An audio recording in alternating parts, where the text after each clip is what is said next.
teman-teman pecinta fotografi, bertemu lagi dengan saya Endang Sesiorina dalam Kabar Fotografi. Teman-teman, pada episode kali ini saya akan menguraikan tentang 3 elemen dasar dalam segitiga exposure. Pada episode yang lalu, saya sudah menguraikan satu elemennya, yaitu aperture. Masih ada 2 elemen lagi yang harus kita bahas. Nah, kali ini saya akan membahas 2 elemennya. Apa aja itu ya? Yang pertama adalah shutter speed. Yang kedua adalah ISO. Jadi, teman-teman, minggu yang lalu saya sudah membahas tentang aperture. Minggu ini saya akan membahas shutter speed dan ISO-nya. Simak baik-baik ya. Teman-teman, apa itu yang dimaksud dengan shutter speed? Shutter speed di dalam segitiga exposure adalah lamanya jeda dari lensa itu mengumpulkan cahaya, membuka tutup lensa untuk menangkap cahaya yang masuk ke dalam lensa. Di dalam kamera, shutter speed itu disimbolkan dengan second, S atau second. Jadi biasanya itu ya di kamera itu 1/250 S, 1/5 S, artinya dia 1/250 second untuk menangkap masuknya cahaya. Semakin lama bukaannya dari lensa tersebut, maka akan semakin banyak juga cahaya yang ditangkap oleh lensa tersebut. Dan di angkanya itu biasanya semakin kecil angkanya, semakin banyak cahaya yang dia tangkap, semakin banyak cahaya yang masuk di dalam lensa. Tapi apabila angkanya semakin besar, semakin sedikit cahaya yang ditangkap. Artinya dia membuka tutup lensa tersebut semakin cepat. Jadi dia jeda buka tutupnya, buka menerimanya dan menutupnya kembali semakin cepat di angka yang besar.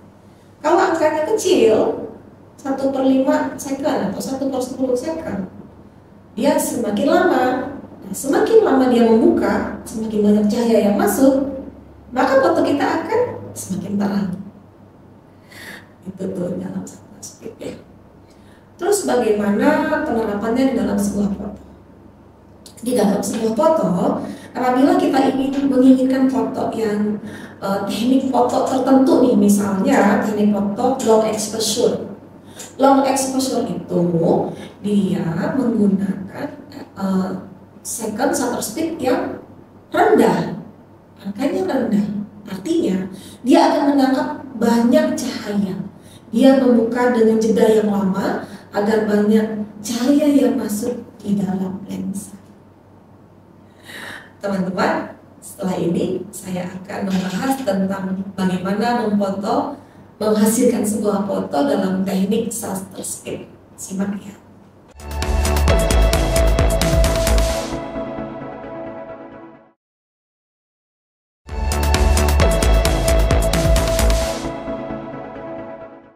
Teman-teman, seperti yang tadi saya bilang, kita akan membahas sedikit tentang penggunaan shutter speed. Misalnya kita tadi mau menghasilkan foto long exposure. Jadi, yang kita gunakan shutter speednya harus rendah. Kenapa begitu? Karena dengan begitu dia akan membuka dengan jeda yang lama dan akan menangkap cahaya masuk ke dalam lensa lebih banyak, sehingga nanti hasilnya foto kita akan terang. Di mana sih yang sering kita gunakan nih ya untuk menghasilkan foto long exposure? Biasanya foto yang dihasilkan long exposure itu contohnya adalah seperti air terjun atau ombak. Mungkin teman-teman pasti sudah pernah melihat sebuah foto air atau lautan yang dengan ombaknya yang besar tetapi terlihat seperti kapas, ya pasti sudah pernah lihat kan? Atau mungkin air terjun yang mana airnya itu seakan-akan seperti kapas gitu. Nah, itu adalah teknik long exposure yang dihasilkan dari shutter speed yang rendah. Teman-teman, apabila ingin memfoto dengan teknik low exposure dan menghasilkan foto dari sebuah foto yang air yang mengalir dan menjadi kapas, jangan lupa ya, kita memerlukan tripod. Kenapa kita memerlukan tripod? Karena dengan bukaannya yang tinggi tadi, yang lama, nanti kita perlu waktu yang cukup lama, sekian detik untuk menahan kamera kita untuk tidak goyah.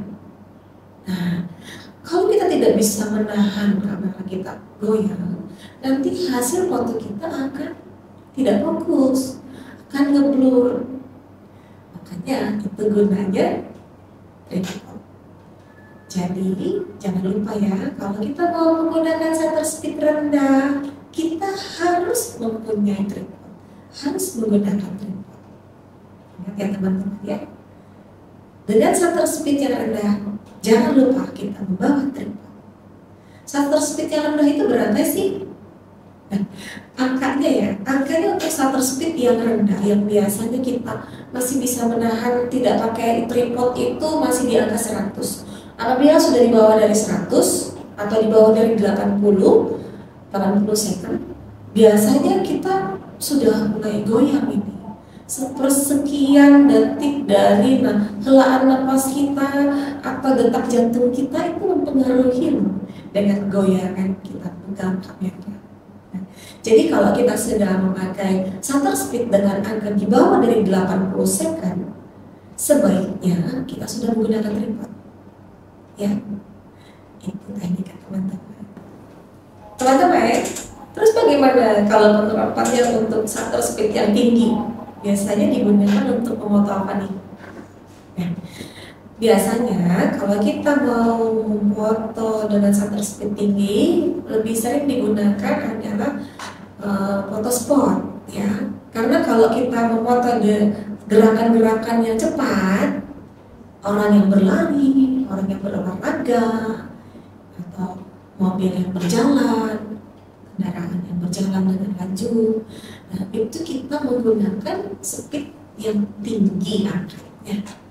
Kenapa begitu? Karena dengan begitu foto kita tidak akan ngeblur. Teknik itu namanya teknik freezing, membekukan orang, ya. Orang yang sedang bergerak, menari, atau lari, atau berenang, dia akan bergerak nih. Supaya bisa kita tangkap menjadi sebuah foto, kita bekukan dia dalam sebuah foto, kita harus menggunakan shutter speed yang angkanya tinggi. Berapa angka yang aman untuk memfoto dengan teknik freezing tersebut? Paling aman kita menggunakan angka di 1/250 second. Ya. Tapi apabila semakin tinggi dia bergerak, semakin cepat gerakannya, kita tinggikan lagi shutter speednya. Misalnya di 500 atau bahkan di 1000. Biasanya kalau di angka 1000 itu kalau kita memfoto binatang kecil yang bergerak, yang terbang, lalat, capung, itu kan gerakannya cepat tuh. Kita mengikuti dia, terus kita tangkap, kita freezing dia.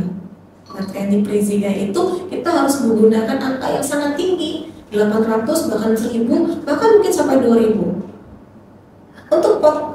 Untuk sebuah foto yang bergerak tadi, kita harus sesuaikan shutter speednya ya. Jadi semakin tinggi gerakannya, semakin cepat gerakannya, semakin tinggi angka shutter speed yang kita pakai.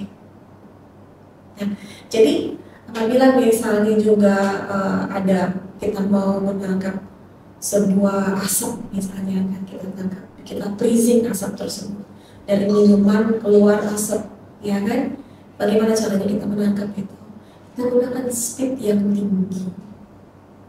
Semoga teman-teman paham ya, bagaimana tadi cara menggunakan shutter speed yang rendah dan shutter speed yang tinggi. Teman-teman, tadi kita sudah membahas tentang apertur ya, elemen kedua di dalam segitiga eksposur. Elemen ketiga yang terakhir di dalam segitiga eksposur adalah ISO. Nah, ISO ini adalah pencahayaan di dalam sebuah kamera.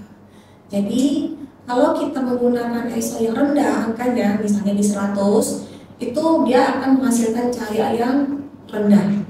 Tapi kalau kita memakai angkanya lebih tinggi, cahayanya pun akan semakin tinggi.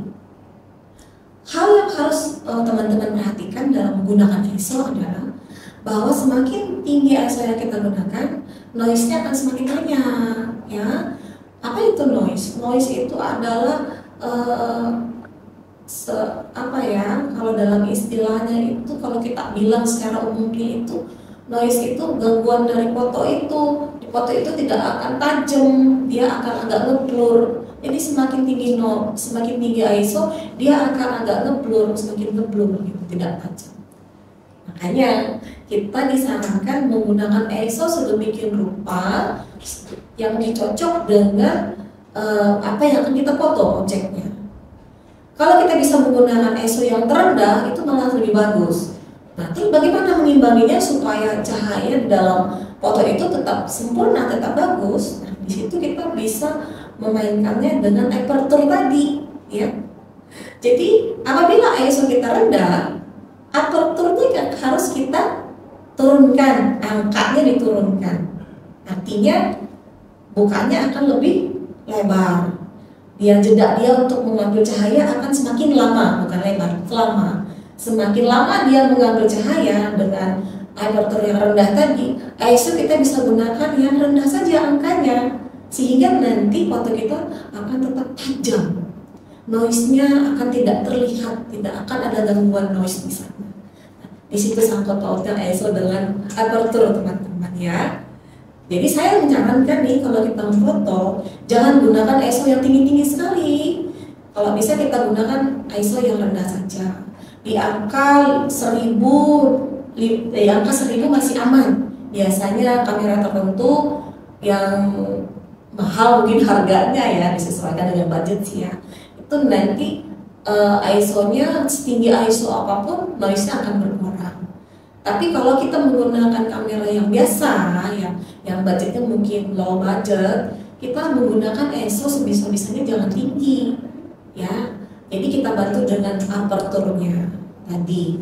Tapi gimana Mbak kalau kita memfoto dengan aperture rendah, kan shaking nanti. Kalau kita bawa tripod kan susah katanya. Nah, di situ kita harus menggunakan cahaya alami. Kalau cahaya dari luar sudah bagus, tidak masalah. Tapi kalau masih kurang, artinya kita harus menggunakan cahaya buatan, mungkin dibantu dengan flash.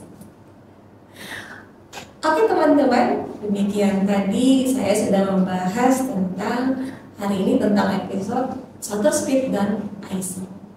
Semoga teman-teman bisa menyimak dengan baik ya, dan bisa menggunakannya nanti pada saat mau memfoto. Sampai di sini dulu perjumpaan kita pada episode ini. Sampai bertemu lagi di episode berikutnya bersama saya Enda Seserina dalam Habat Fotografi. Salam.